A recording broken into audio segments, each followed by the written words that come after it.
Call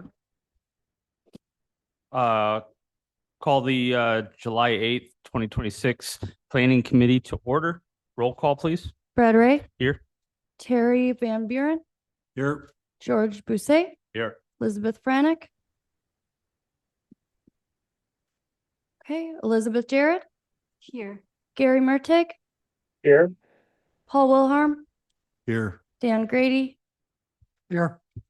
Lissa Radke, I do not believe is going to be able to make it, Charlie Ortman, Here. and Marcus Joma. Here. Thank you. All right. Agenda item number 2 is the approval of the agenda. Make a motion to approve the agenda. Wilhelm will second. We have a motion and a second. Any other discussion on that? All those in favor? Aye. Opposed? Motion carries. Moving on to public comment. Anybody for public comment? Anybody online or in the room for public comment? Does not appear to be. Move on to approval of the minutes. Make a motion to approve the minutes from last meeting. Van Buren will second. We have a motion and a second. Is it Discussion. any discussion? Yeah, go ahead, George. Yeah, there should be a correction to the spelling for Megan Tomlinson. That's the incorrect spelling. Can we make that perfect? Are you all right with that adjustment, Charlie? Talking about Megan's name? Yeah. Yes, please. And the Thank you. second, okay. Amended motion to approve. Any other discussion? All those in favor? Aye. Opposed? Motion carries.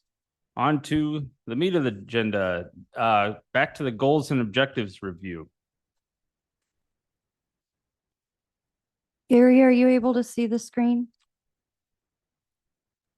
Yes.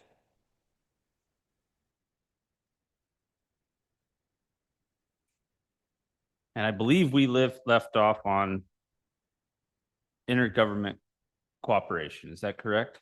Everybody? Okay. So the goal for the intergovernment cooperation is achieve a high level of cooperation and consistency among local governments and other governmental parties, including neighboring counties, tribal governments, state and federal agencies, and governmental associations. And before we get too much in depth, are you going to be able to edit as we go? Perfect. All right. Are we all right with that goal?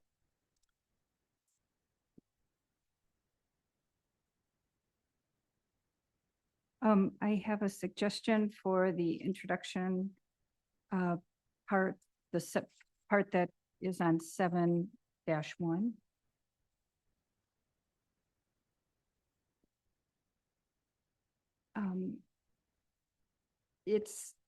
It kind of gives an introduction to what is intergovernmental cooperation. And I thought it was lacking something about the challenges to consolidation and governmental service delivery. Just overall lacking something about that, right? Yeah, so I did write something up that I could share if people wanted to hear it. Yes, please do. Okay, and I believe it would come after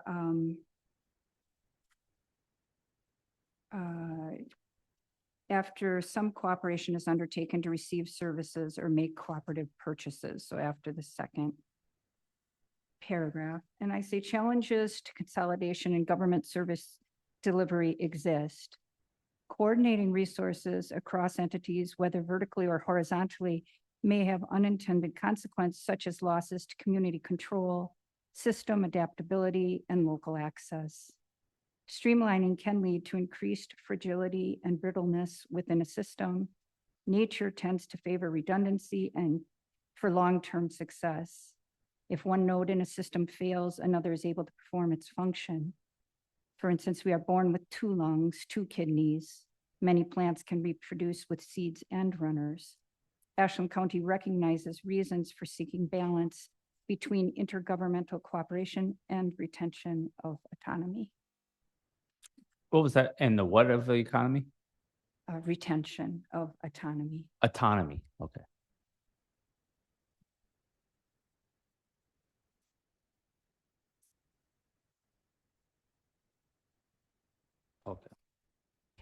I got that wrong where I thought it should go. I actually think it should go, after, uh, it, after the final paragraph that ends on 7-2, because you need to have heard about the horizontal and vertical before you could, this makes sense.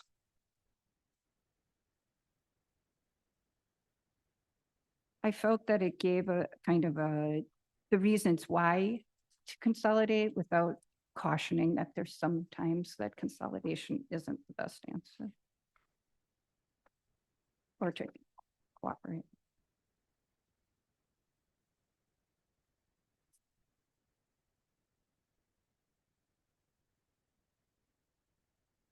Any thoughts on Beth's addition there? So it's 7-1 of the comprehensive written plan.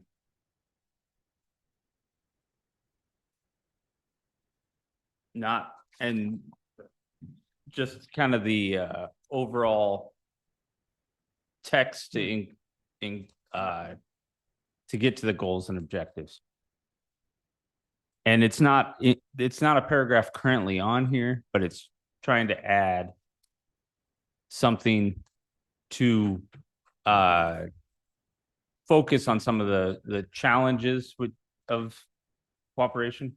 Well, what brings it on in my thinking is that if you look at government efficiencies and streamlining are really valued in a business setting often.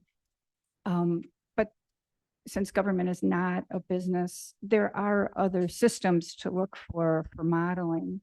And the natural systems, as I explained, they're not really interested in streamlining. So I think it's important to recognize the differences and that we're talking about systems.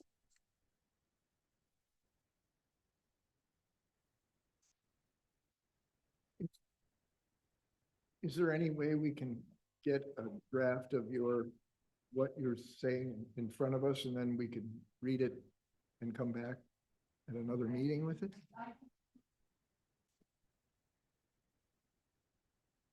The other option is, well, we could come back, just tag to come back. We've done that in the past, and then get it to everybody if we want to tag to come back to that text.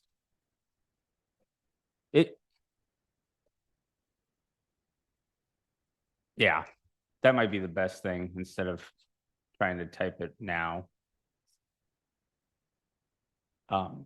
So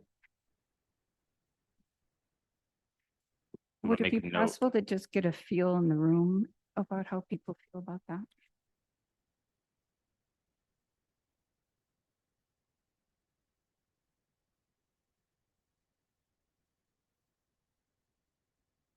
Is there a separate intergovernmental packet floating around? Because it's not in my big packet here, so.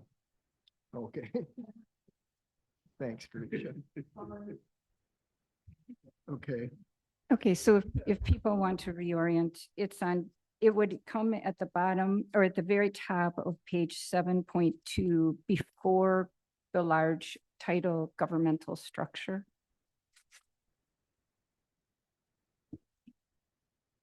And it would.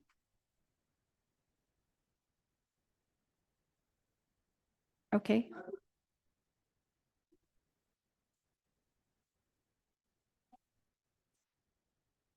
I would like to personally read it. I mean, I have great confidence in Beth's suggestions, but where it would fit in, and I'm feeling lost right now with this. It is hard to particular- hear and process how Yeah. it should go in. But I think reading it one more time, just to get kind of initial thoughts of what the term, how it's worded, maybe we can get through today. Okay. All right. But yeah, it's not written down anywhere yet, but it But- would go in the introduction. under governmental Over structure. the intergovernmental, above governmental structure there, right above that So is it'd be where it the would first go. heading under governmental. You know, structure? it'd be part of the introduction. Oh, okay. It would just be right above that. So it'd be right before is the idea here. So Okay. Beth, do you want to go ahead and read that? And it's a paragraph you want to insert there? Yes. Okay. All right, knowing that, then please read it again. Thank you. Challenges to consolidation in government service delivery exist. Coordinating resources across entities, whether vertically or horizontally, may have unintended consequences, such as losses to community control, system adaptability, and local access. Streamlining can lead to increased fragility and brittleness within a system.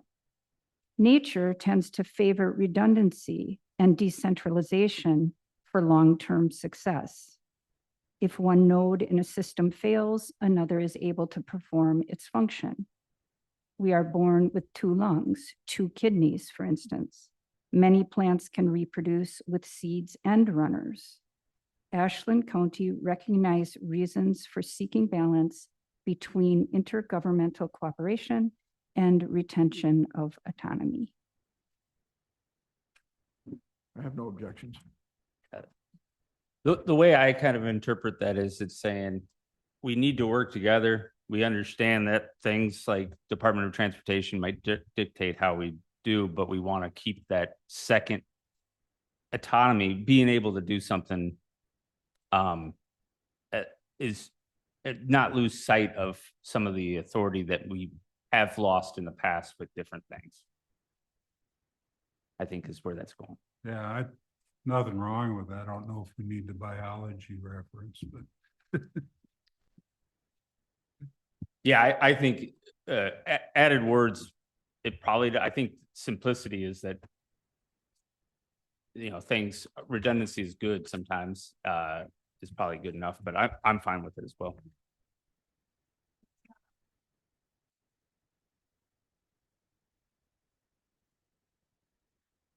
So. All right, generally all right, but we'll go ahead once we see it in writing, just come back to it at the next meeting. Brad, Yep, Carly. could I take us back for a minute to an earlier piece in this packet?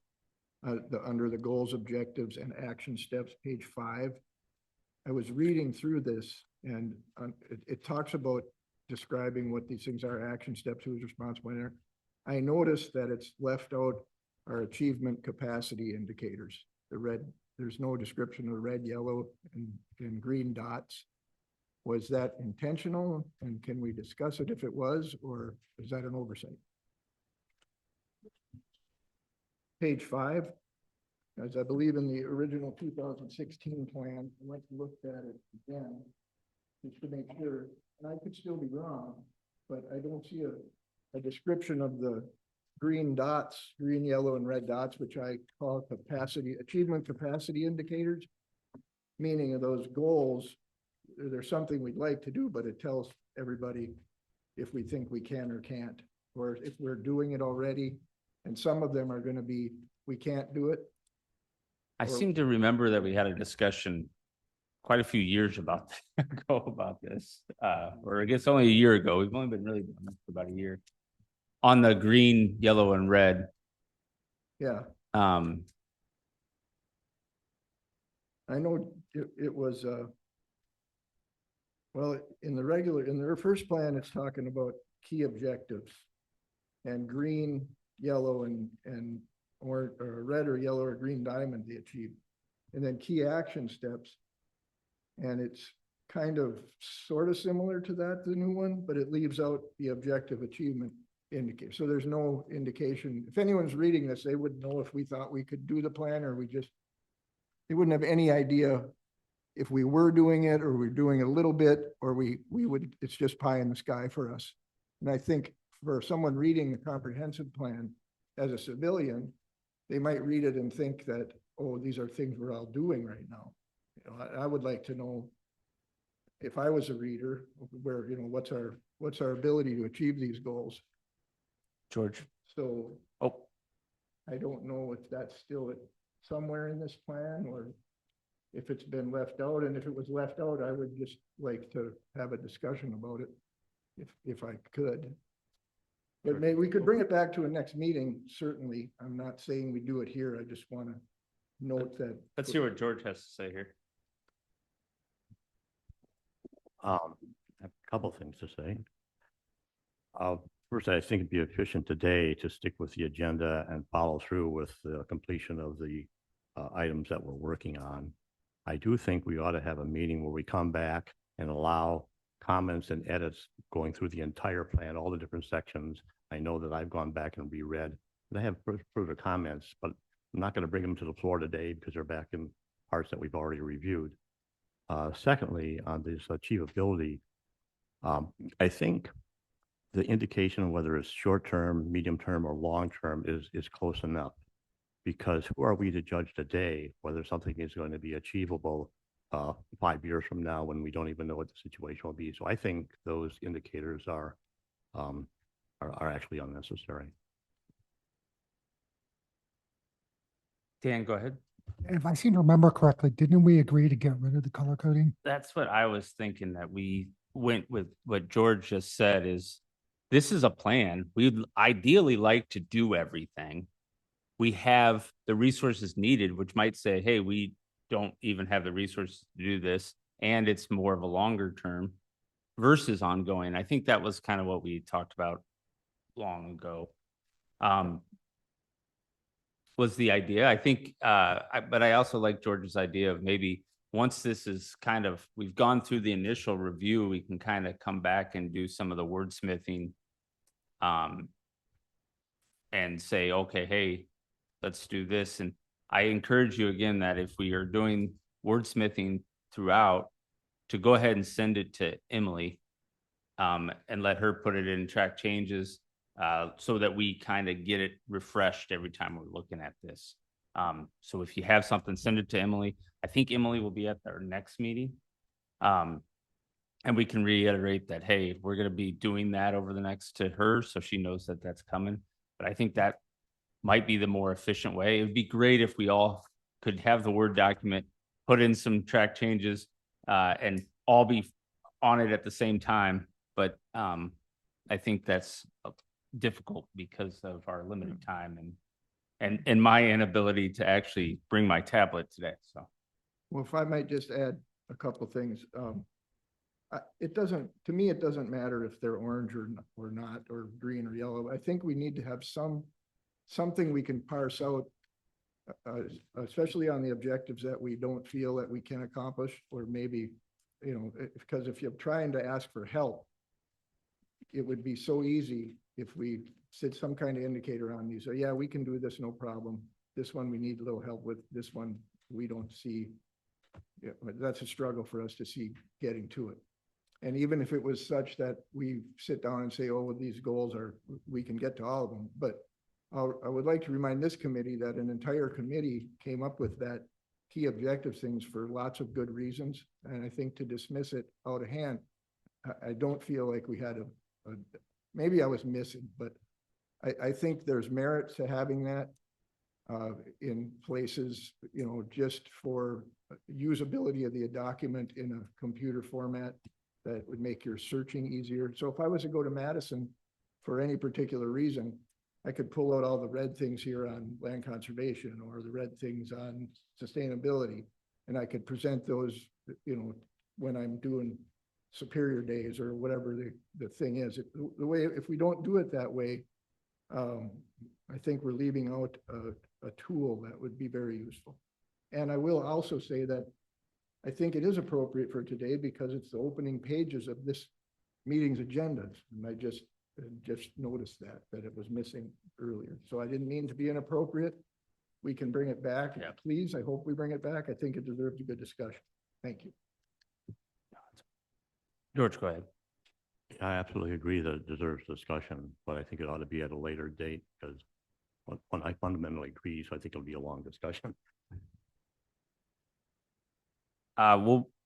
how about we make a note to put this, make sure that we definitely address this on with Emily, because maybe there was some reason that Northwest Regional Planning decided to take that color coding out too, but I thought, I seem to remember we had a discussion about it. Yeah, no, this committee decided to take that out. Yeah, So. No, I believe you and George had a very robust discussion on it.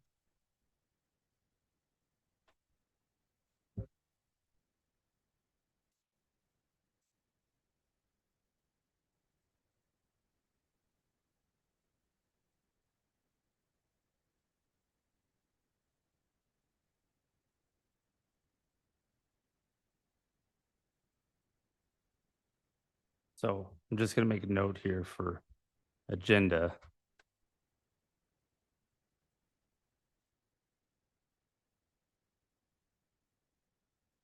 And then color coding.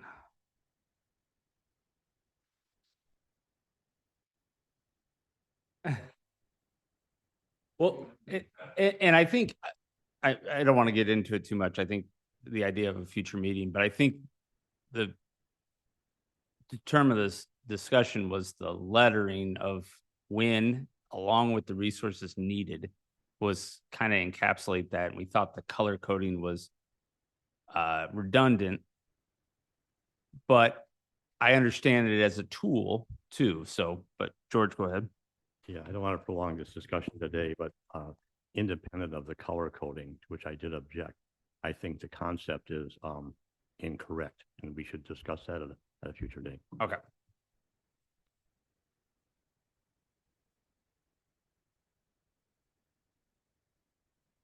So, with the goal of getting the goals and objectives done, we still have 4 left, maybe just 3, maybe even 2. I think we should try to get through the intergovernment cooperation goals, objectives today, so that those we have at least had an initial review, that and the next one, which is land use and I thought there was one more plan evaluation. So back to the goal: achieve a high level of cooperation and consistency among local governments and other government partners, including neighboring counties, tribal governments, state and federal agencies, and governmental associations. Based off of Beth's comment and addition, I think that kind of fits into the way that goal is worded. Does anybody have any changes to the specific goal that they'd like to bring forward? How about each of the objectives? There's just 2 objectives. Cooperative initiatives and programs currently operating, and maintain and strengthen existing cooperative initiatives and programs, and facilitate new ones where needed. Go ahead, Beth. Can you use the microphone? Could you please reorient me as to where we are right now? Page 27 Okay. on the implementation Okay. page.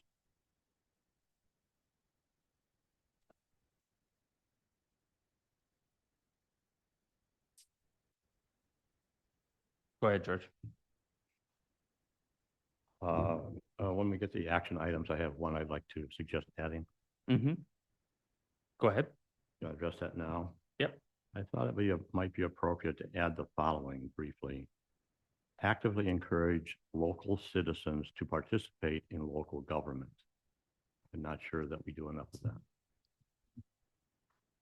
that. Actively engage local citizens to participate in local government or something.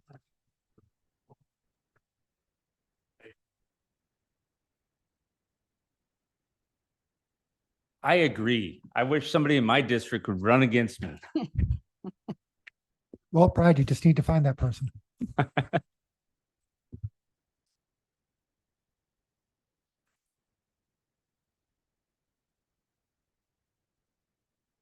How formal do they want these objectives that you're identifying? I mean, City of Mellon, Town of Morris have agreements. Stuff like that is covered under A, or Are you talking about trying to be more specific or? Yeah, what kind of things do you wanna, we'd like to maintain that.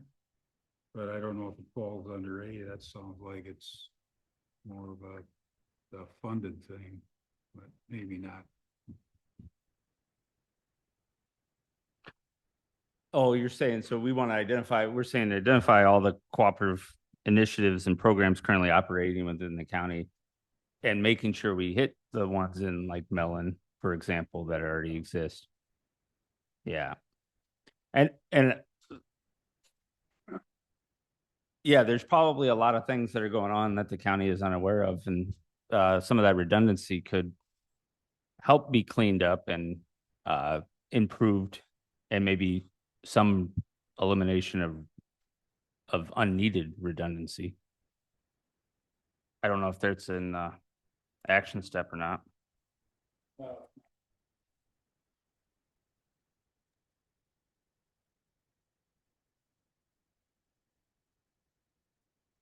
But I think it would fall under action step 78.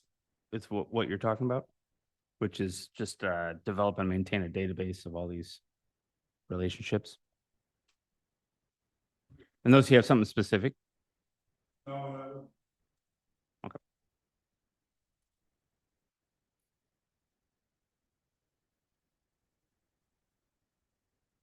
Anything else? Yep, Beth. Number 80, it says hold a countywide workshop with all municipalities to support objectives B and C. And we only have an objective A and B. That is good catch. That's an editorial. We'd have to go back to the 16 plan to see what C might have been, but I wonder if we group those into A and B. It might have been A, B, and C, and we might have done.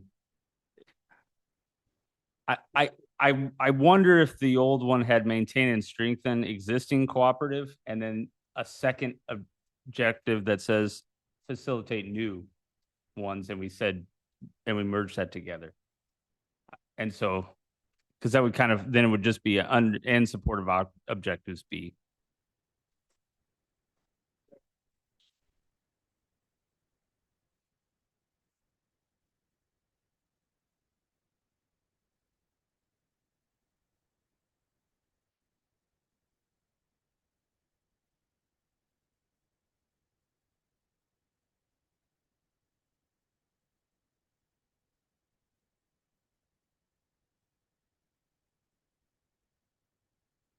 Go ahead. Shouldn't we just drop, put the period after objectives and drop the letters altogether to support objectives? I think that's the easiest way to do it.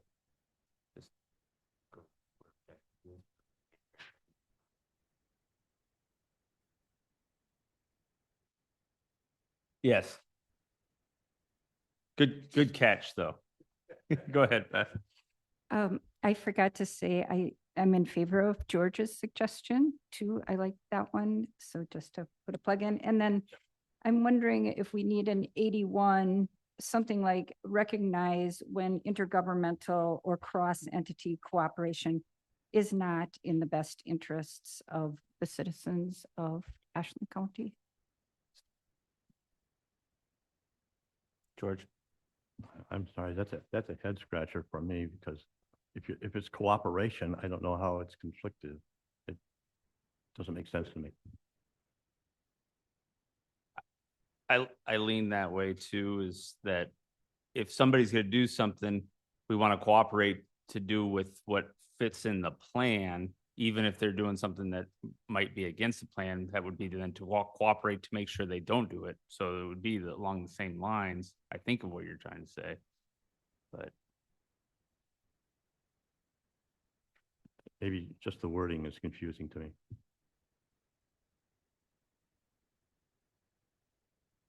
do you have any? My thinking there is just that you can stretch resources too thin. So maybe I don't have it worded exactly correctly, but sometimes I think it's best to avoid staff burnout. There are complications and communication trade-offs, or just recognizing when there can be trade-offs that are not desirable. So recognizing limitations of staff and resources when creating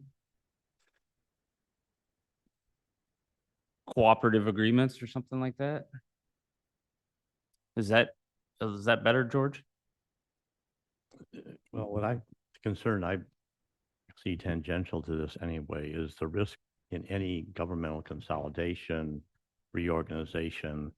Is there risk and respect for the idea that there are winners and losers, and there can be winners and losers, and so is that the risk we're trying to address here in this statement? I don't know.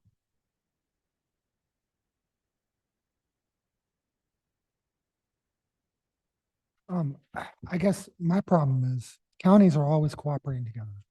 I mean, that's what we do. I think language saying going the other direction might turn off potential partners. You know, and I think we want to be as open to cooperation as much as possible and take each on a case by case basis of whether it's workable or not.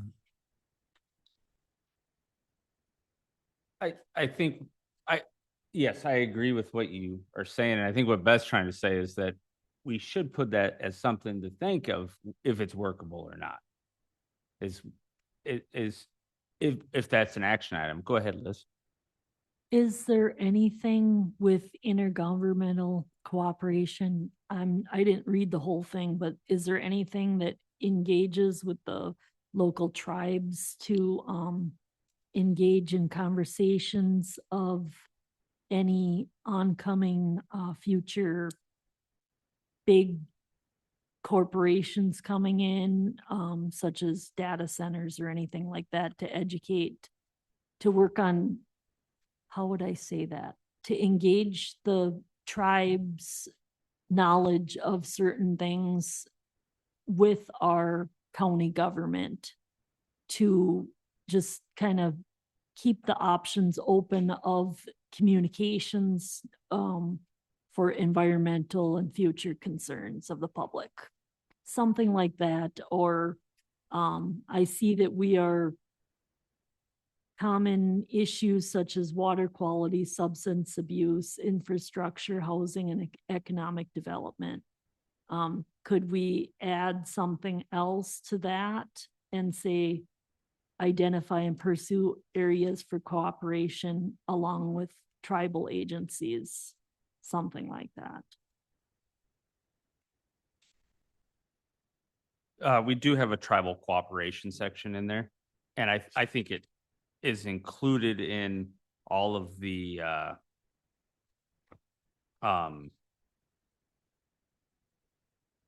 objectives and action steps that, more broadly, just talking about cooperation with other governmental units. And so I think it's included. But if there's something more specific, go ahead, Beth. Thank you for your comment, Liz. In the intro, you get to page 7 and it says tribal cooperation.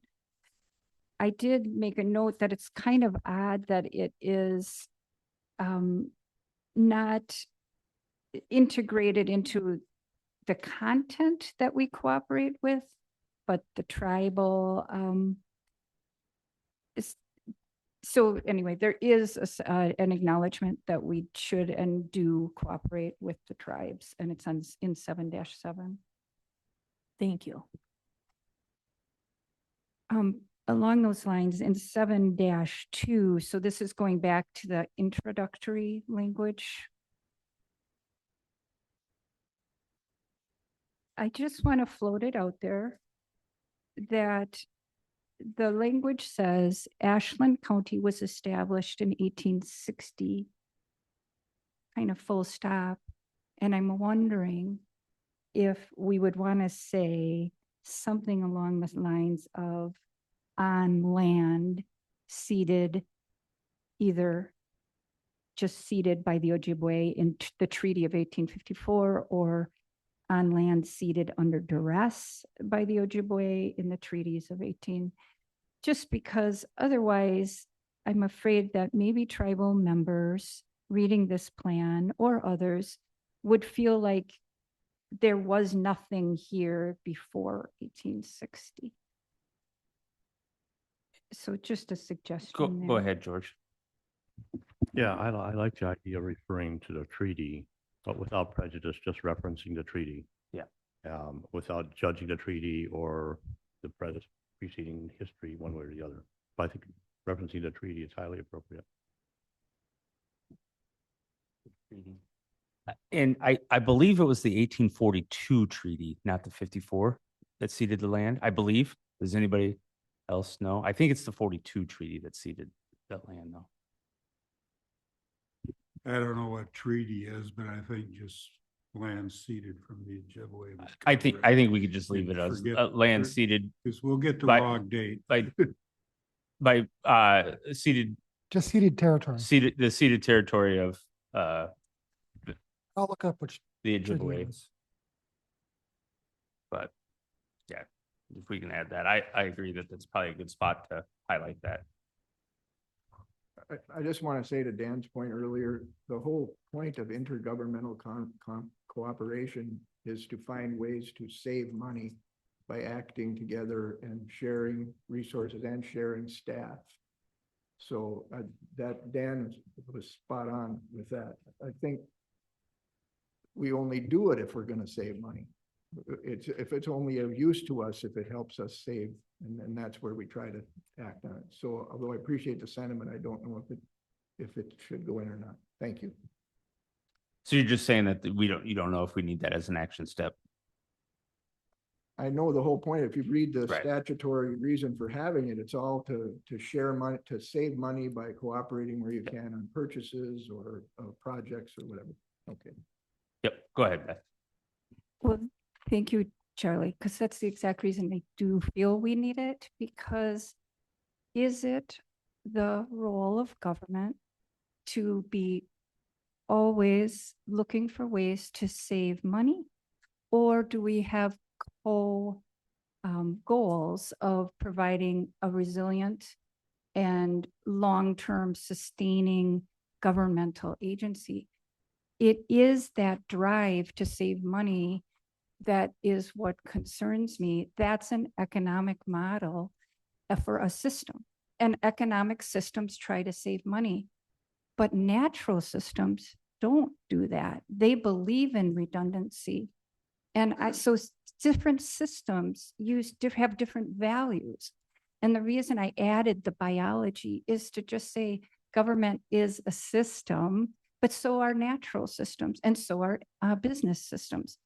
Do we always default to being a business system when we're looking at what's of value? And I think that's gotten us into some trouble. I think our governmental systems are getting to their brittlest breaking point, and we might want to sometimes look to other models, such as the natural system that doesn't value efficiency quite so much, but is in it for the long haul. George, go ahead. Charlie, we have to get together for coffee because we're really on different pages today. I find it shocking at the idea that intergovernmental cooperation is just about saving money.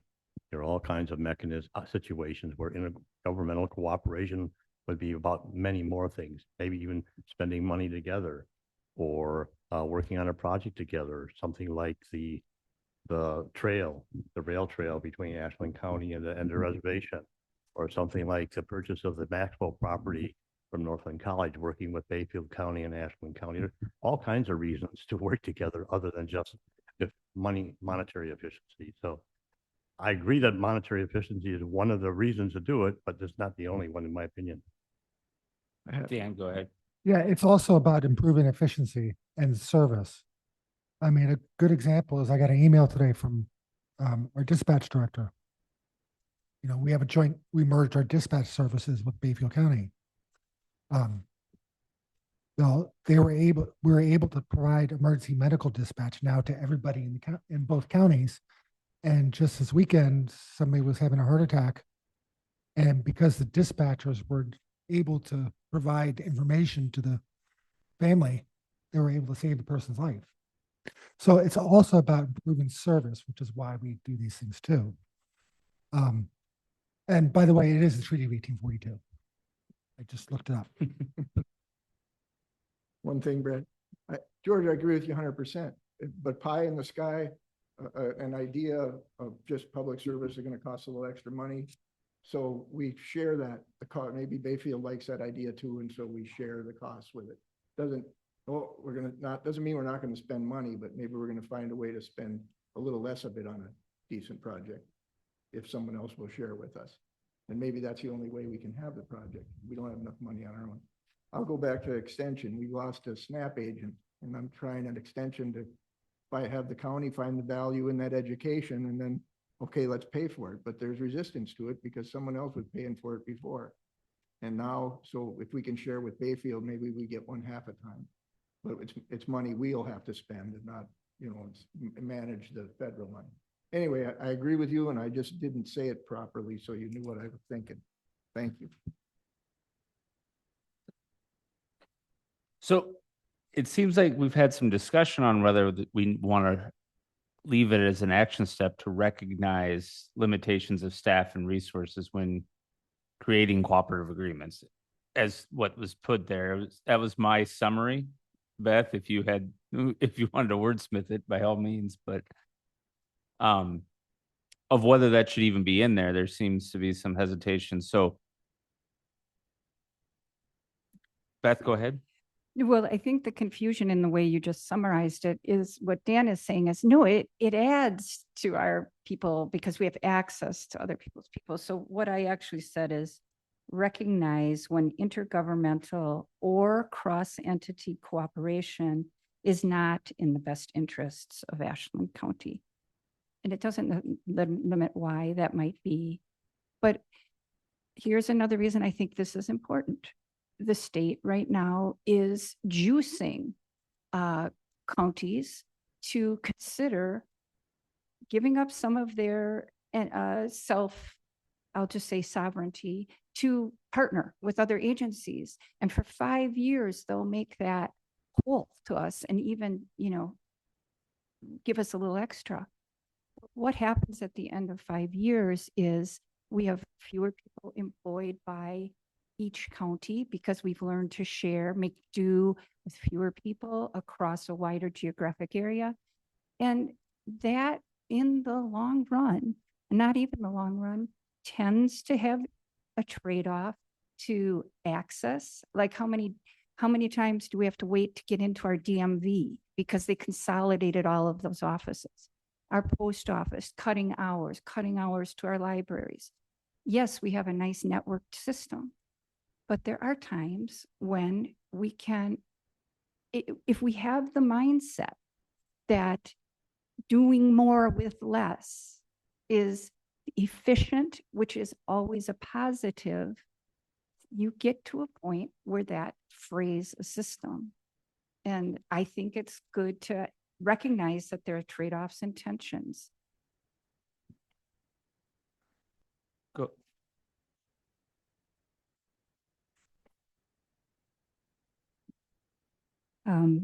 Recognize when intergovernmental or cross-entity cooperation, and if we don't want to use such a positive word as cooperation, we could say coordination.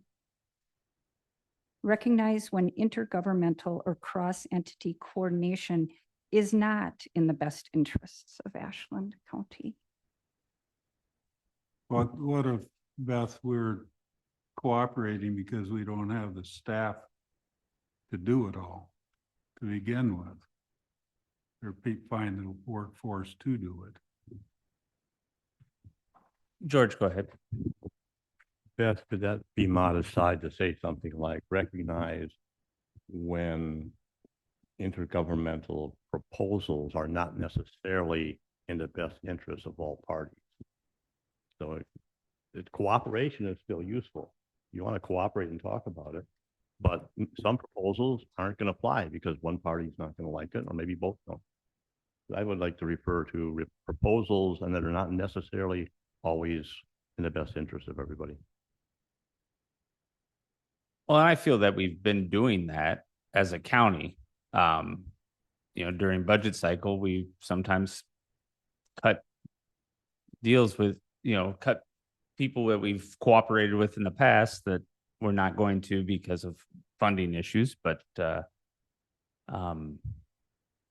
isn't necessarily, and find ways to do it that is what we think is in a better and best interest of the county. The hiring Erica was a part of the plan, and that was something that led to us having to make sacrifices elsewhere to do that. I think it's done. I just don't know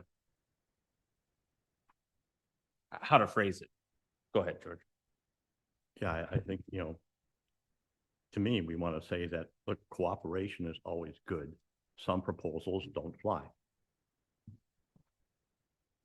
And I kind of go back to the 78 there, which is identify and pursue areas where cooperation that leverage, shared resources is kind of doing that. We're trying to identify areas where we need to go do that.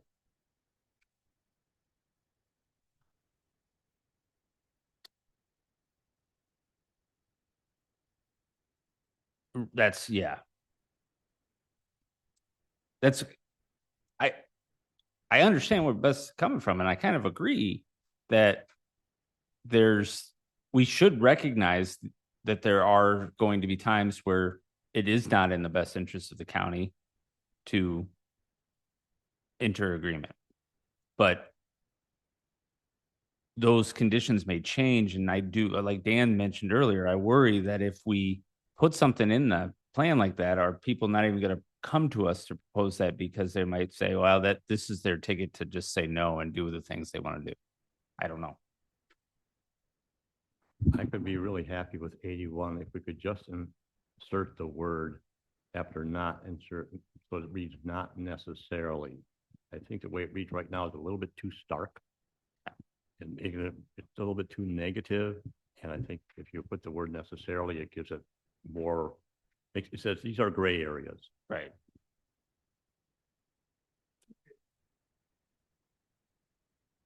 Are you okay with that addition? If that helps this be included, I can add the word necessarily.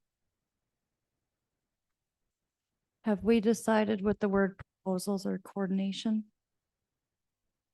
I've heard both. I think the way it's worded with coordination in parentheses is fine.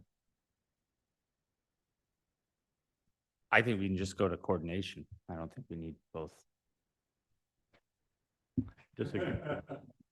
Disagree because the proposal says that there are specific instances when it's not necessarily going to work. If you say coordination doesn't necessarily work, it's kind of across the board. It might not work anytime. But if you say you insert the word proposals, it says there can be specific instances where it doesn't necessarily work. And I like that a little bit more cutoff definition. I agree.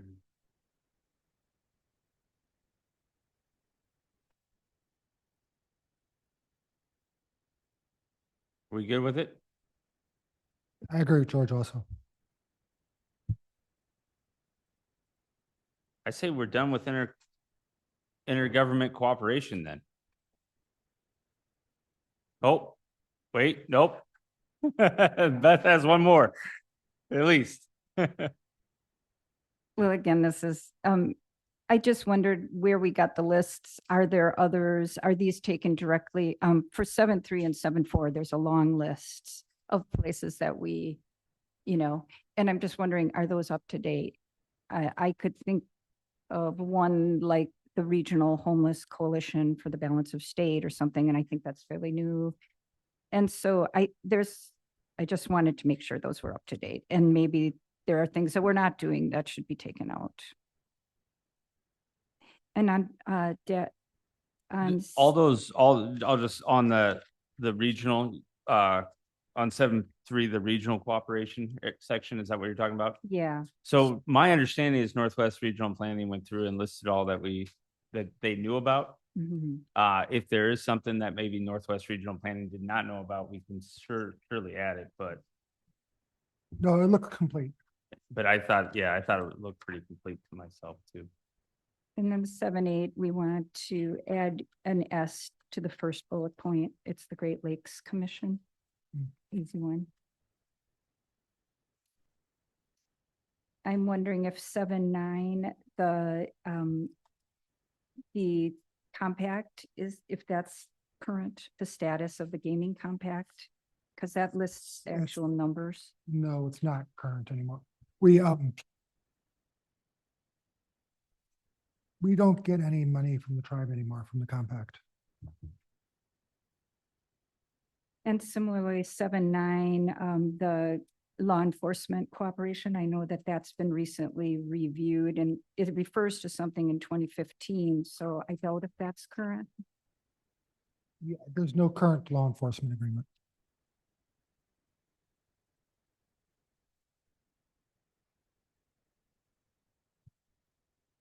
So that's just a cleanup.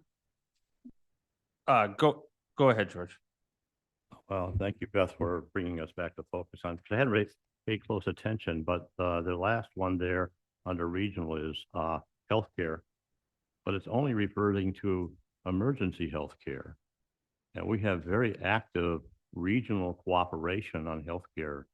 For instance, our Aging and Disabilities Resource Center is a regional cooperative intergovernmental sub-agency.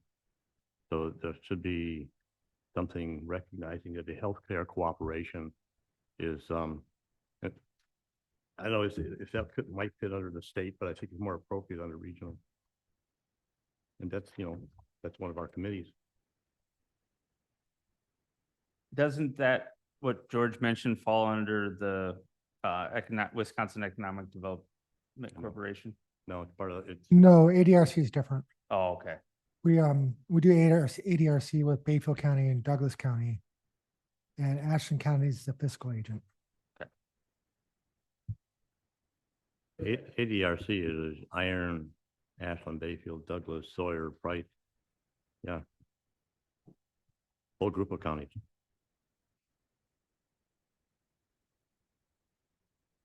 I want to go, the last one you said that the Bad River law enforcement agreement, we probably should take that out because that doesn't exist, right, Dan? No, it doesn't formally exist. It ended under the previous chairman. So we probably should take that out of this on 710, right? Yeah, or reword it and say, we could. I mean, we're not opposed to having a new contract. I mean, that would be up to the tribe whether they want to do so or not.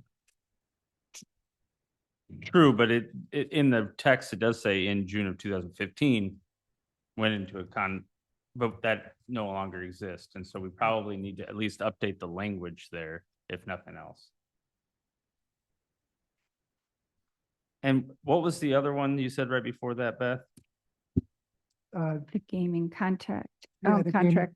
And I would ask Dan if, you said we Oh. get no money from the tribes, but the tribe is currently, in my understanding, Under the gaming compact. right, it is not making money on its casino. So is the reason we're not getting, because it says the first 100,000, if they're not making 100,000 to give. So does the contract or compact exist and is not paying out, or does it not exist? If this happened before my time. But my understanding is it does not exist anymore. So, Might be worth an investigation. I mean, we do get money for counties with, Indian reservations. And that goes for law enforcement, but, that's a state grant, And there is a cops grant where we're supposed to get some payment, but look, that'll happen when it does. Yeah, that's a good point, because I think all the state gaming or all the revenue from tribal gaming goes to the state to get divvied out, so it doesn't come to the county, or? No, it doesn't. It goes to the state, the tribes, all the tribes in the county and the state pay have a compact with the state, and so the state collects any revenue. And I believe that's where that grant we get is funded from, Okay. the gaming compacts. So that one probably needs to be reworded then as well, if that Right. doesn't exist anymore as well. Right, that one and the law enforcement agreement. And then.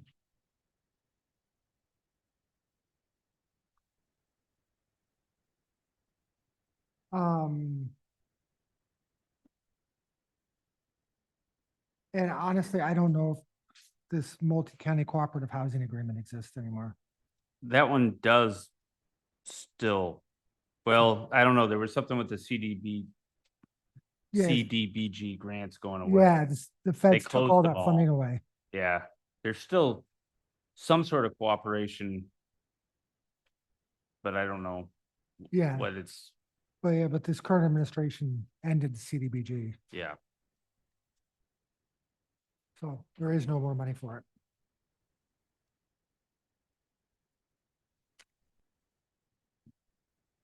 So whose responsibility will it be to go through these lists and just decide if they don't exist anymore, if we need to add something, or if we just need to tweak them and update them? Is that something? Yeah, Eric and I will do it.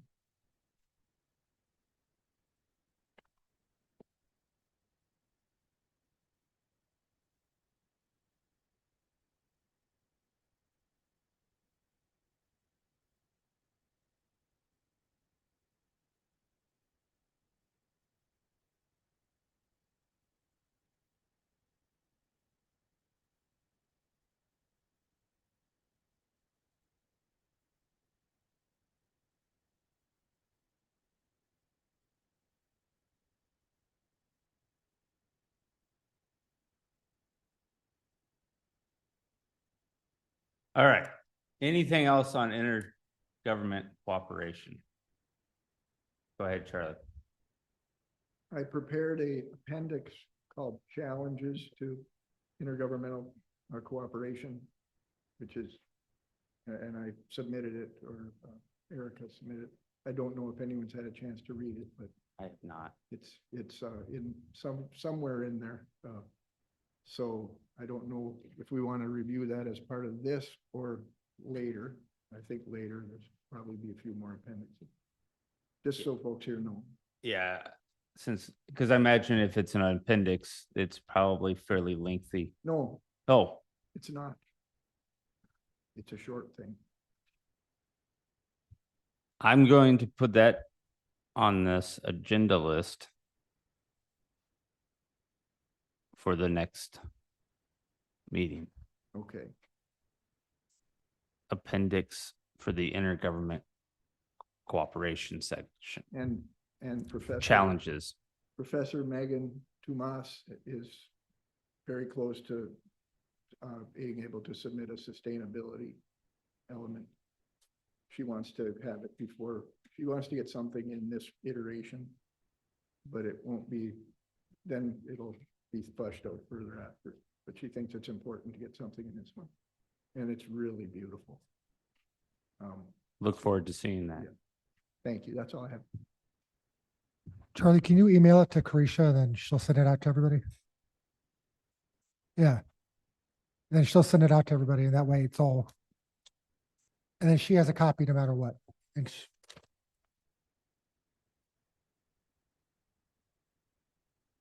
Oh, but the appendix that you referenced, these might have sent to Eric, just to make sure we have it, send that to Parisha as well.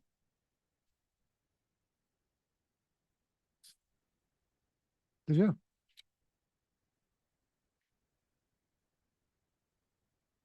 Oh, that was probably one of the emails I haven't read yet.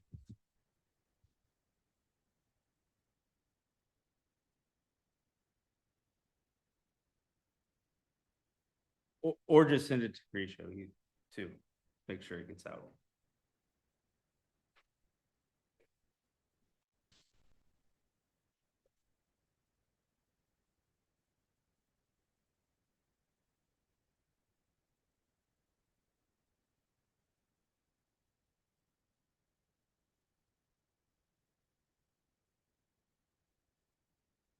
Okay. One last call on anything else on intergovernment cooperation. Then let's move on to land use, goals and objectives, action steps. The land use goal is support a land pattern that facilitates the growth of cities, towns, and villages and the protection of forests and agricultural lands, recognizing that a strong economy, a healthy environment, and an enjoyable quality of life depend on the land.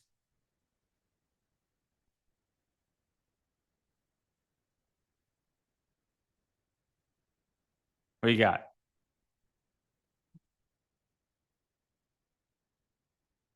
I'm not happy with it, but I'm not prepared to change it today. So you're how lucky. Charlie, go ahead.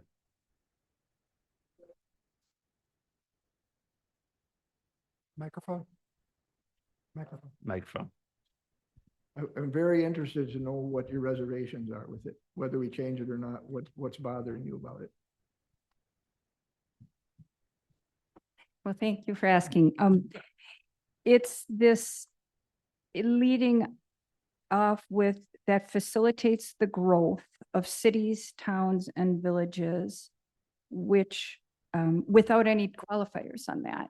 I believe in growth to cities, towns, and villages when there's a net strengthening to our county and its finances.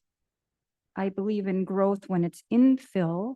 I believe in growth when it means people are getting smarter or stronger, or our relationships are getting better. But I don't believe in growth if it's like a cancer and it's just assumed that any growth, including that's sprawling, including that only enriches maybe international government, international business, is a net gain for a rural and environmentally driven economy such as ours. Go ahead, George. I think my concerns probably overlap with Beth. And my way of thinking, the growth concept that has been dominant since World War II is becoming an out-of-date concept. Growth can mean so many different things. Just urban sprawl is a form of growth that can be unattractive, unappealing, and not an amendment to quality of life. Unfavorably developed industrial growth can be adverse to a community. I just think it's not the right concept to be embedding in this plan. But I think we're kind of overlapping with, I don't know, I haven't thought about what the better way of saying this is, but I just think that word has become so embedded in the idea of economic growth breeds prosperity, breeds financial returns, has reached its plateau and is not as useful as it once was. I have a question. As far as growth, does anybody here have any stats on how much growth there's been in Ashland County? Very say in the little. last 50 years, I guess? We average about 0.6% net new construction. So my question is, to add all this different stuff to this, why? There hasn't been any growth in Ashland County.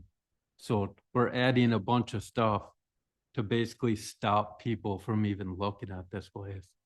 So that's my question, I guess, just looking at the past. Go ahead, Terry. I read that first time. I first thought it was the growth of the county. Cities, towns, and villages, you pretty much left out the agriculture. Any smaller places, I guess. It would be wiser, I would think, to just say county, growth of the county. Well, I think Beth's has it, and George have an issue with the word growth. I think we need to rephrase that somehow. And I think it doesn't necessarily, I think my feeling is the zoning laws prevent expansion and sprawl currently, but maybe not enough. No, our zoning laws do not prevent expansion. Bruce, actually, we should let our zoning administrator answer that question. Bruce? Okay, well, so basically the stuff the city owns their own stuff. Both Ashland and Mellon, because they're cities, they have their own home rule for zoning. But all the towns are zoned by the county, except for LaPointe. Although LaPointe's zoning rules need to be approved by the county. And we divide everything either into agriculture or open use. You know, so agriculture would include forested land. It would include farms. And other than that, everything is open for any kind of development. You know, we're not seeing a huge amount of growth. The areas where we are seeing growth are the town of Ashland, town of White River, and town of Marengo. That's where all the real growth is happening. And I do think when we start tinkering with these words, we need to take those areas into consideration and what they want to do and how they want their own communities to be. So I think it would be helpful to talk to the supervisors from those areas to get a better feel of that. But what I was getting at is the city cannot go and City of Ashland cannot grow and take more land than they currently occupy. Yes, they without- can. They can. Yes, the city of there's a number of ways they could do it. But the most ways that cities do it is they purchase an adjacent piece of property, say in the town of Jingles. They purchase it, then they just annex it. Okay. An adjacent property owner can petition to be annexed by the city. So, yes, the city can still grow. But, you know, their goal is not to grow. And we as a county in our plan, we don't have any say in what the city does with that. They have their own zoning rules. They have home rule.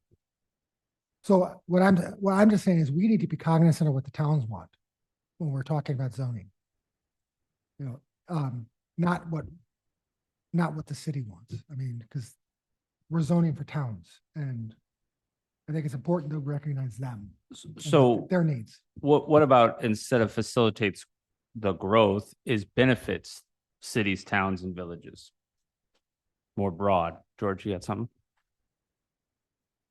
Yeah, I think the operational word is support. Doesn't say do, doesn't say make it happen. It says support. Support the facilitation. I think it would be an interesting discussion when we address this appendix about sustainability. Because sustainability is a concept that doesn't exactly overlap with growth as a concept. In this particular paragraph, I would be happy if we would substitute the words optimal development instead of growth. That would read, support a land pattern that facilitates the optimal development of town, etc. Growth isn't always a good thing.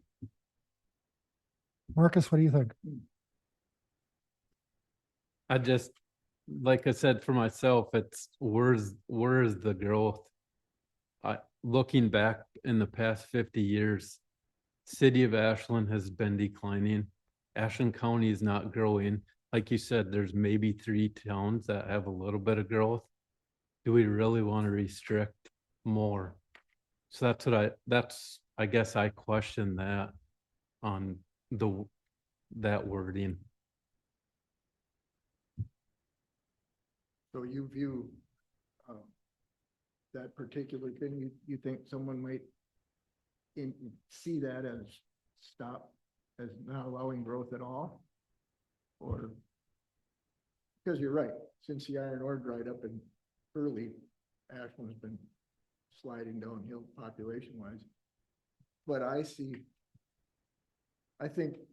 how do we word this to prevent the kind of growth that's not sustainable, or encouraging growth that, you see and it's not bothersome. Does removing the word growth and just replacing it with optimal development, does that meet the needs and the concern you have, Marcus?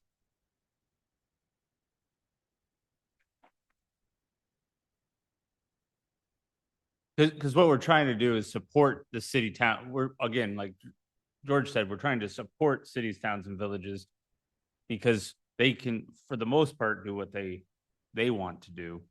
We don't have necessarily a say, but we should support what they want. And so optimal development, but I was wondering if we want to be more broad and just say benefits, you know. Support land use patterns that benefits cities, towns, what, then it's whatever they want, right?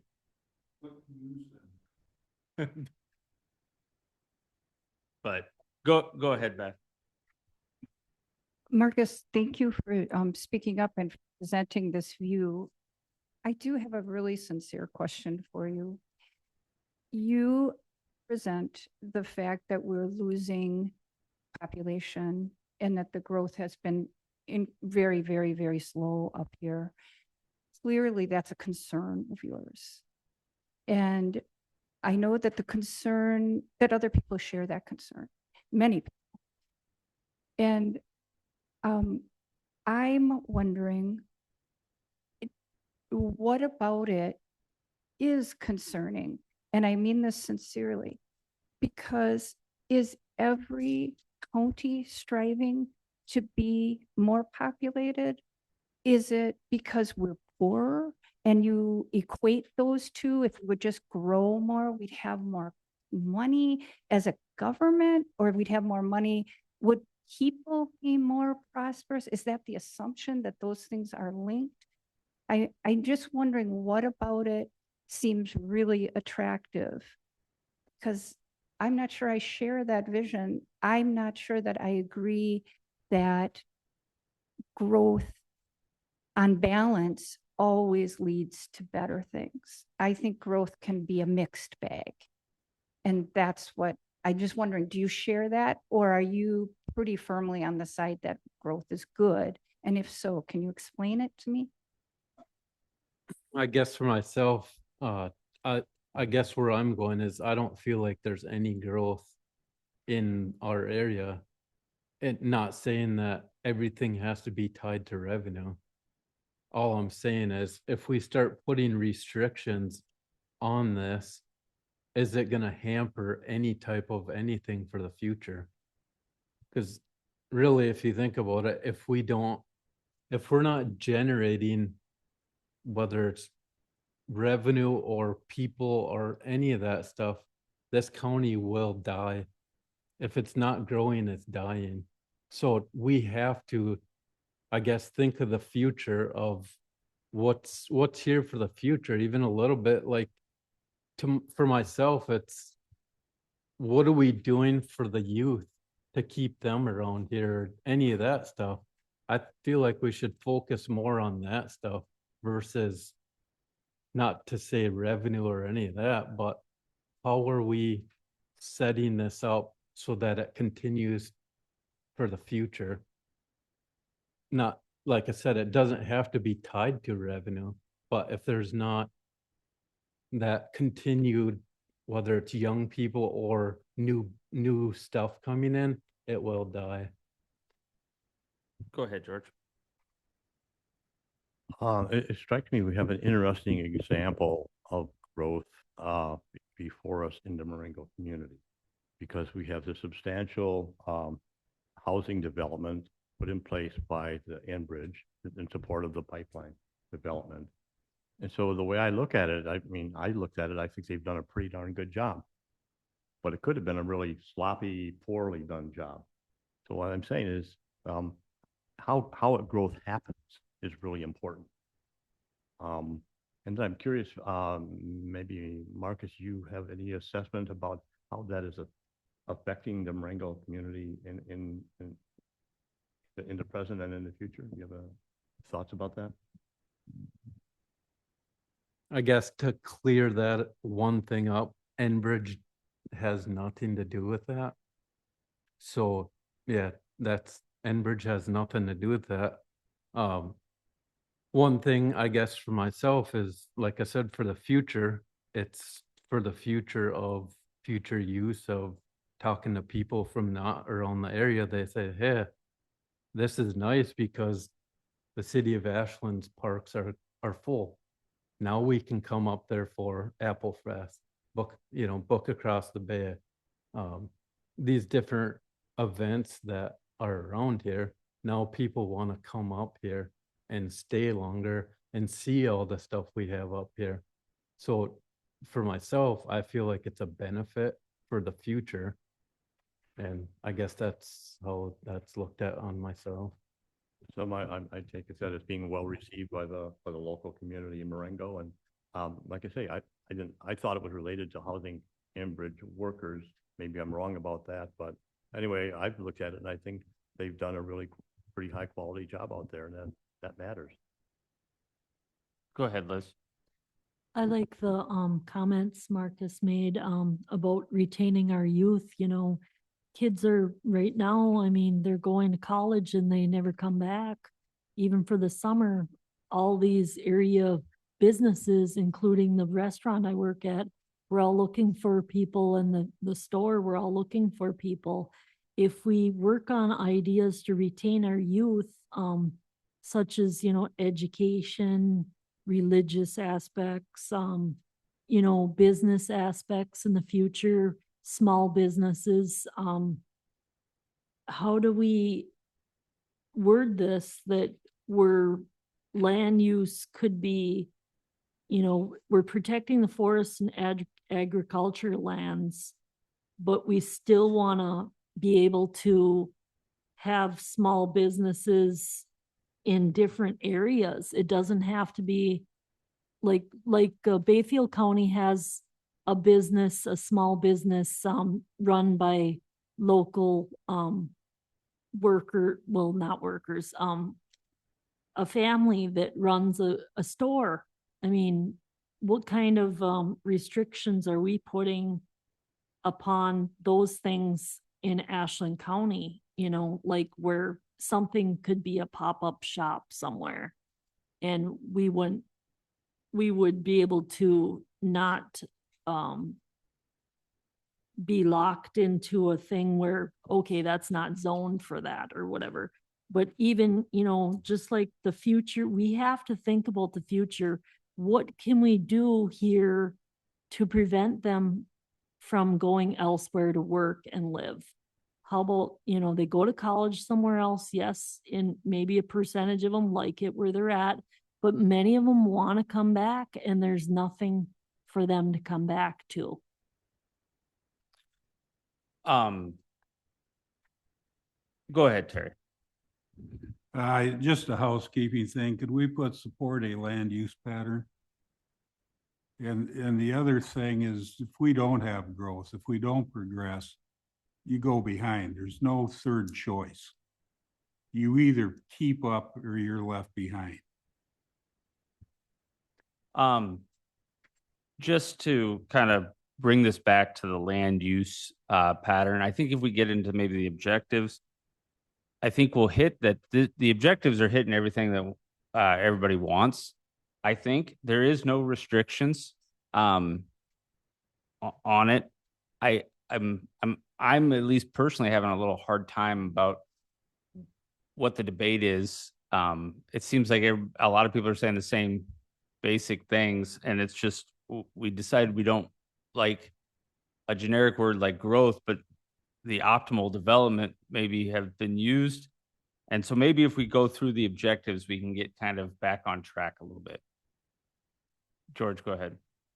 I agree we should proceed to the action items, but I think it's in my opinion incorrect to think that we're all on the same page. I think there's a broad cultural division between folks who want economic growth, business growth, economic growth, and people looking for sustainability, quality of life. It's a pretty important discussion for us to be having at a future meeting, because that's very, very present and fundamental in the community. Beth, go ahead. Thank you. I think I'm more in agreement with Bradley than with you, George, on that. I actually do think we're mostly saying the same thing. Both Marcus and Liz brought up They want our young people to have things to come back to. And then they brought up events, education, quality of life. I don't think you disagree with that. I don't disagree with that. Then Liz brought up a pop-up shop, and what that is retention of our young people. And that all comes back to making sure this place, I grew up in Waukesha County. The county that I grew up in does not exist anymore. They have grown themselves right into being a semi-urban area. I grew up in a rural area. I will never go back there. It disappeared. So those choices can happen in the other direction as well. Even what you said, Terry, there's no third choice. I am not advocating for lack of growth. I'm saying we need to put a definition around growth that says, what is it that we're really going for? Is it growth that retains our young people, that contributes to our county's financial bottom line? Not all growth does. And so doing the math, the both extractive math and the input math, that's the growth I want. So I don't see that we're in argument or we're in disagreement. I just think we need some definitions. And Marcus is concerned that any definition might dissuade growth. That I'm okay with, because I, for one, wouldn't want growth such as an data center, say. If it dissuades some growth, and it's the growth that doesn't add to our financial well-being as a county, doesn't add to our quality of life, doesn't bring kids back or keep them, I don't want it. I want that other kind, sure, as much of that as we can get, but I don't want the one kind. Go ahead, Dan. And just as a matter of state statutes, and Beth, I gave you a copy last week, and Paul got one. Brad, counties aren't allowed to stop growth. We're by statute, we are not allowed to stop it. That's why if a data center comes, the county is powerless to stop it. State statutes prevent us from doing that. The reality is, if it's not in Chapter 59 saying that we can do it, we can't do it. So can we work, and I'll address that elephant data centers. Can we use some zoning rules to discourage it? Yes. And Price County is working with the Tolis law firm right now to come up with that formula, and we'll be able to benefit from that. But the real matter of fact is counties are not allowed to stop growth. It's just, that's the way it is. And people may have a philosophical difference, but that is the state statute. So I do think this plan needs to conform to statutes. And I want to try to get back on top, because I don't think anything in this goal or any of the objectives is saying anything about stopping growth. All it's saying is and we changed it to land use patterns, optimal development.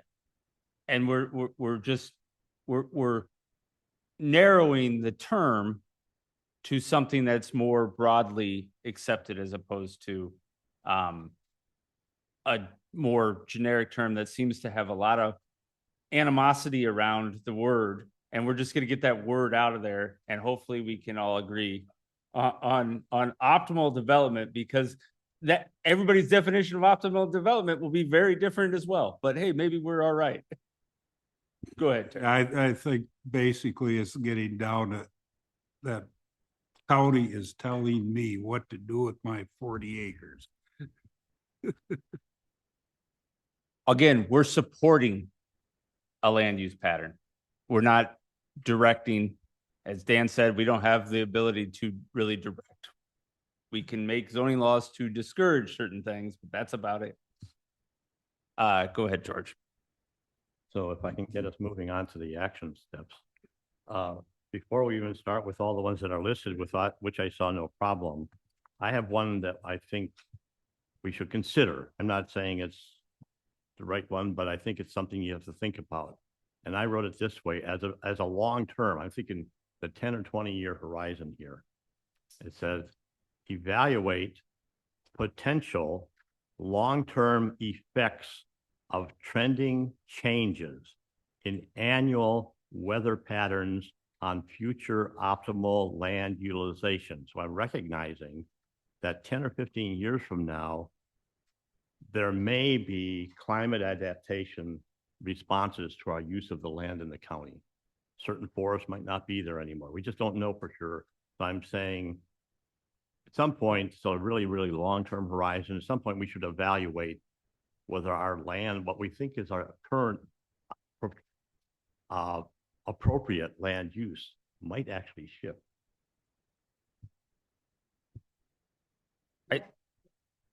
There are certain species of trees that are going away because it's getting too warm. There are other things that are going away because it's getting too warm, and other things that are coming up here because it's getting too warm. So, I mean, George is right.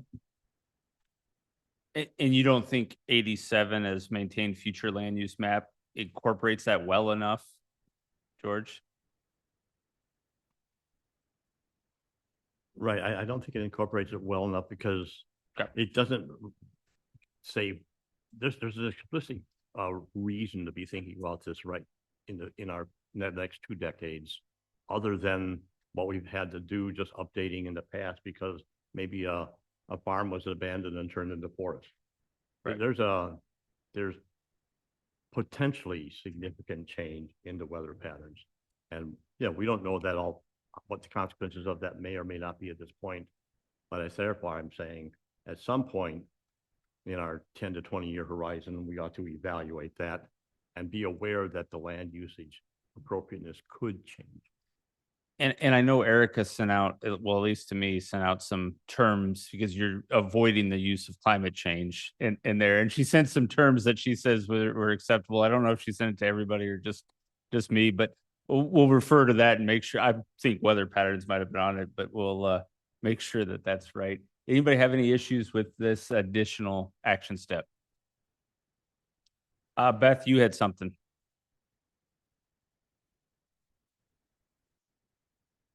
Oh, I wondered if Bruce, we're on zoning basically, or Paul who we haven't heard much from.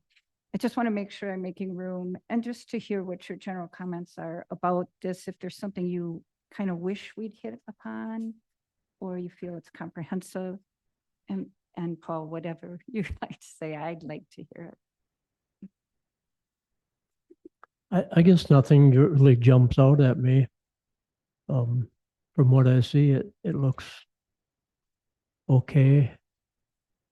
Like what was mentioned earlier, if we do any of these changes we make,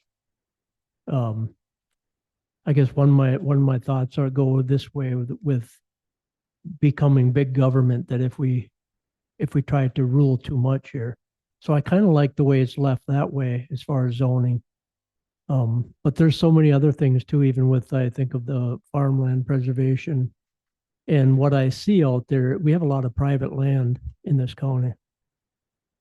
And there's good points made that people want to save farmland. And I don't see no issue with that. But if they can't build in an open field or an old field of some sort, then they just clear more land. So you're going to lose one way or another.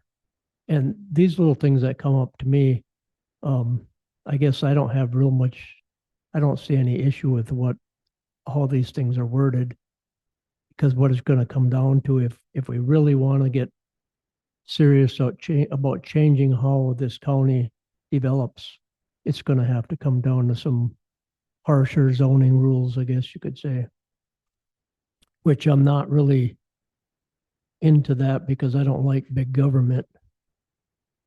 But I can see also how everybody wants to have safe water to drink, and we all want to have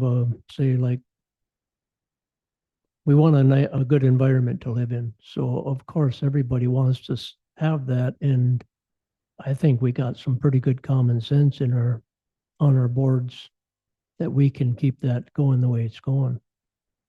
And of course, we'd like to see, myself personally, I'd like to see some development coming in because our youth is our future.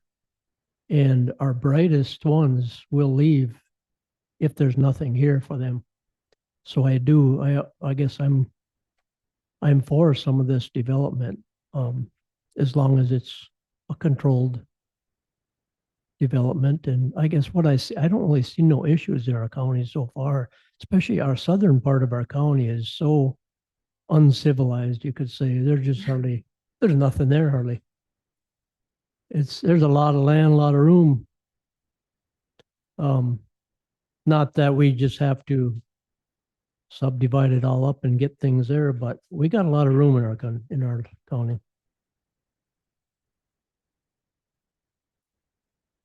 So that's all. I really don't have nothing that jumps out at me. Guess I was just gonna go off of what Bruce was saying too. When I hear the word growth, I hear opportunity. We're trying to get the young children to stay. I mean, hey, look, I brought a Hudson to the meeting today. And look who started Hudson. Coffee is, that we had one coffee shop here before that. And then also these kids are also bringing in new ideas, new businesses. We want them to use their arts and, their artsy part of their brain and create these businesses that aren't here. So we don't have to travel to Duluth or Superior. So, I mean, like Bruce said, I think we have a good common sense about us. We can build without going overboard, but yet keep the younger generation here and keep it going. By the way, I believe you should thank Marcus for that coffee. That's why I said it. Thank you. Real quick question, Bruce. Do you actually still publish an up-to-date plat book? Yeah, land description does. Oh, we do publish it though? Yeah. Okay, I thought it Yeah. was just all Yeah. online. No, there's an actual plat book you can buy. It's like $35. And Yeah, we actually publish it. Okay. They're biannual.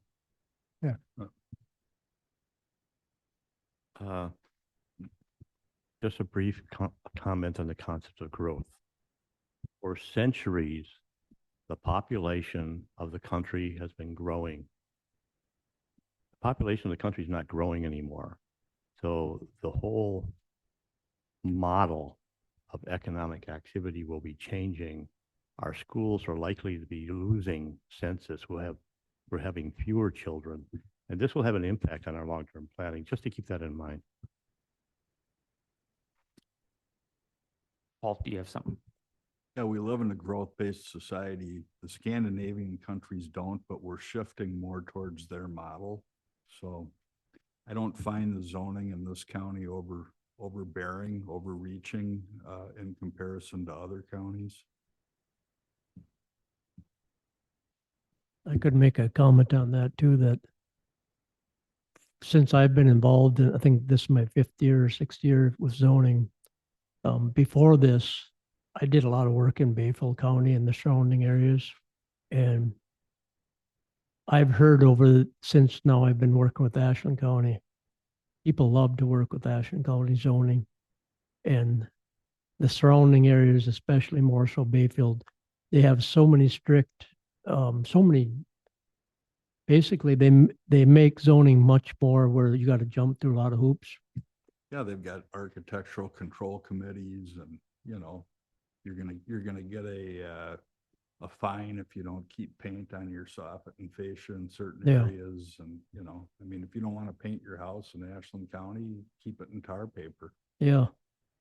Yeah, and so I hope our county doesn't go that far where we get to where people they don't really want to live here because we've become big government. But anyway, I've heard nothing but good about Ashland County and the zoning department so far. I'm an advocate for private party, your private property rights. But there has to be balance too.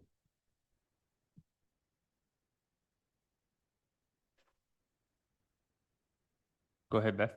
I just want to thank you both for adding that. And it really is something I come from an area that had excessive growth.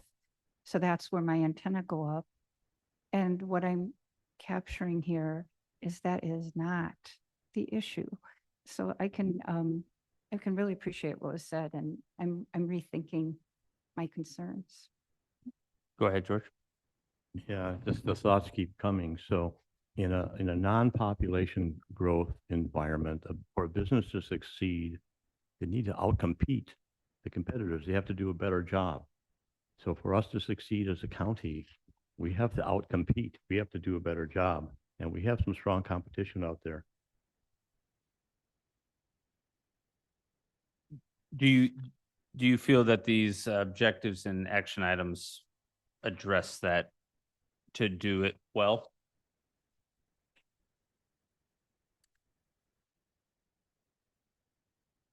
Anything else on land use?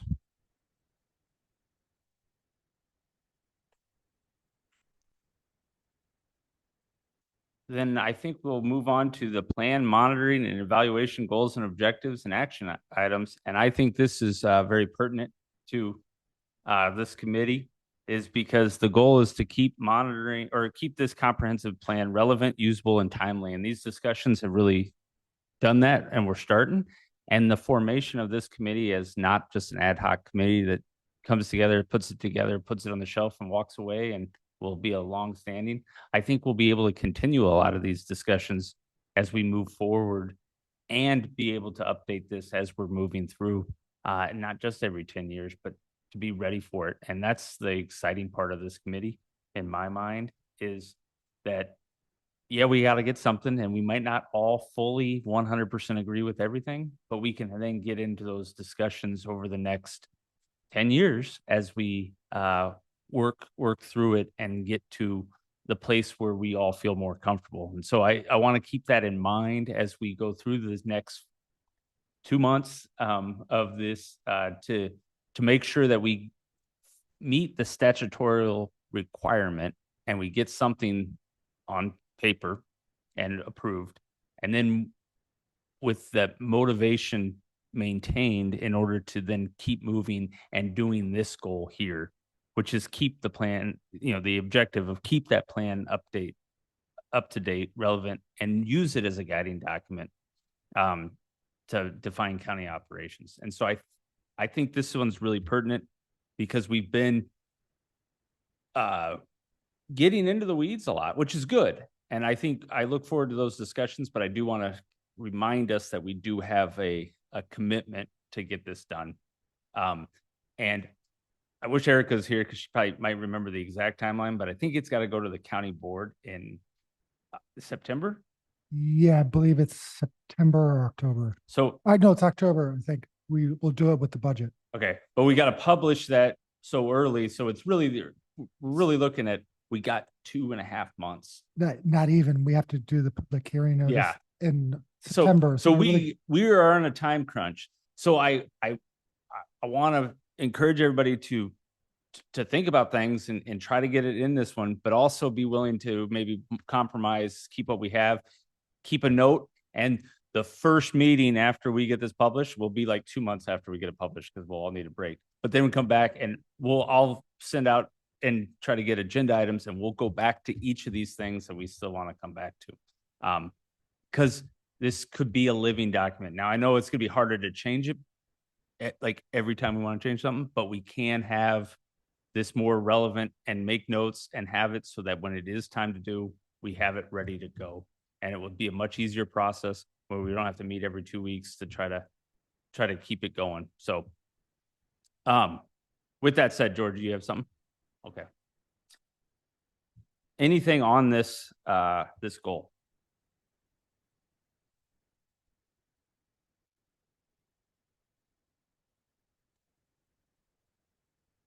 I do think this one really addresses some of the things that we've talked about today, even young people and opportunities and all that stuff is kind of in there about trying to monitor that stuff, even though it has key indicators of growth. It's talking about that of startups and closures and schools and that sort of stuff. Beth, did you have something?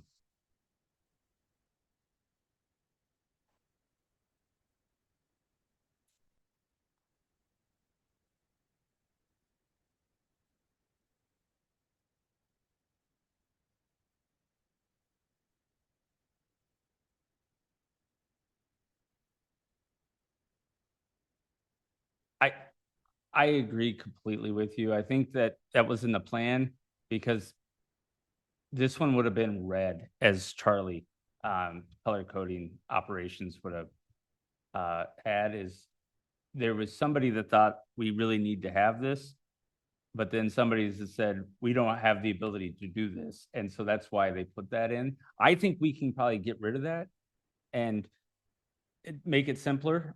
And then we put into the resources needed those types of things and move that over, I think.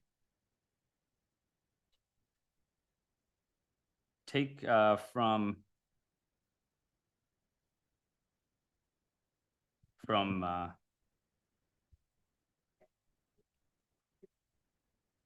yeah. Yeah, I was thinking, cut everything.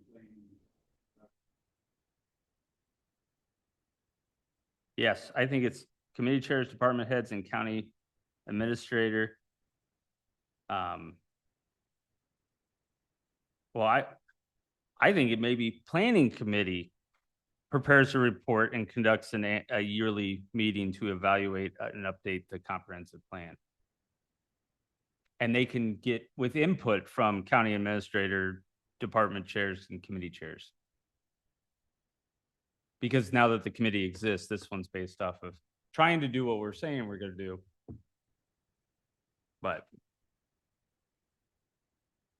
I second that thought.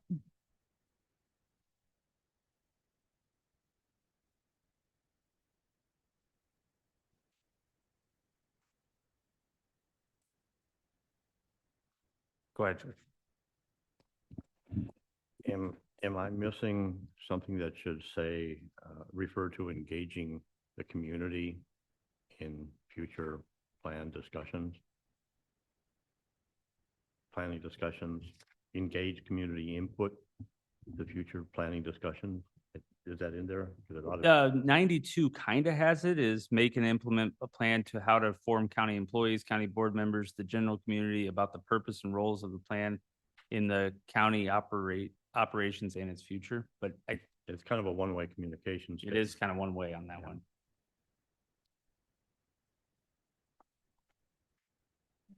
So I would say, and engage community input. Go ahead, Dan. Krisha, you could page up just a little bit. And then we're 92. We don't have a county board retreat. No. Can we remove that? Well, I was hoping we were gonna have a retreat out at Paul's house.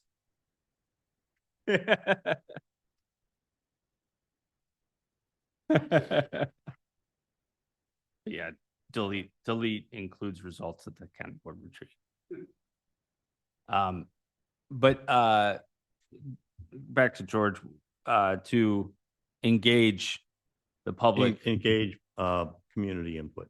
engage in community input. Yes. I think we can add it to, should it be its own? No, I think you can just add it on to 92. Yeah, I think on the last one there now, it's 94 or whatever it is now, just at the very end, engage community input.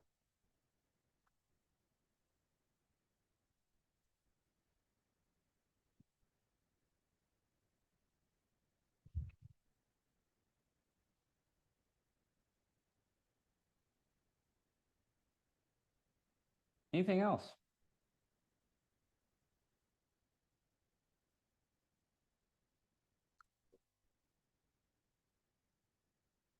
I have a motion, and Just I'll hold- entertain a second in Well, just- 1 We second. just need to confirm next meeting date. But I have on my calendar, it's the 21st at 2:00. 21st. I thought it was the 23rd. All right, see, that's a good reason why we're confirming this. Let me see what I put down because it might be it might matter. Yeah.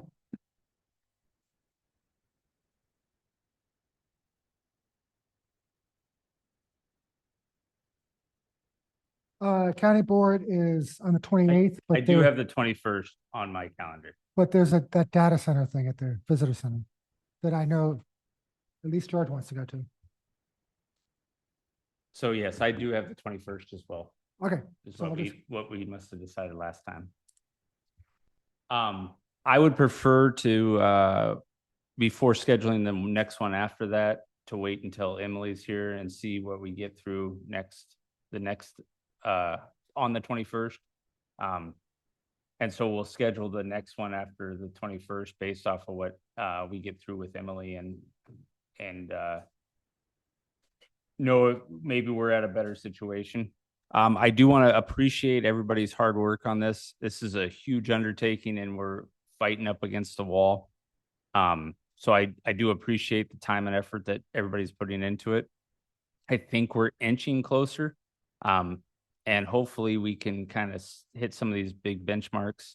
Come back to some of these things that we talked about. Maybe we get in the discussion on the color coding and the appendix for the interagency government.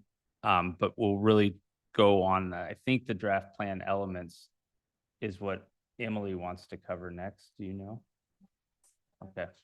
Okay. Beth? And there was agreement to come back to that additional wording Yep. in the, okay. Yeah, and we might push that one more, depending on what we got to touch base with Emily to make sure we get, use her time the most appropriate. George? Can we just be reminded of, is the public hearing before or after the county board meeting? We'd have to ask Emily to be sure. But I believe it's before the county board meeting. Is that like So, September? huh? So we might, I think the public hearing is at the September meeting. Yep. Yeah, we're pushing up against it here. So, Yes, again, so, pay attention to email once we get in touch with Emily and, figure that out. Hopefully we can get it out, all the information out early so that we can all be fresh on our minds. I would just like to ask Paul to stop slowing us down so much with all of his comments.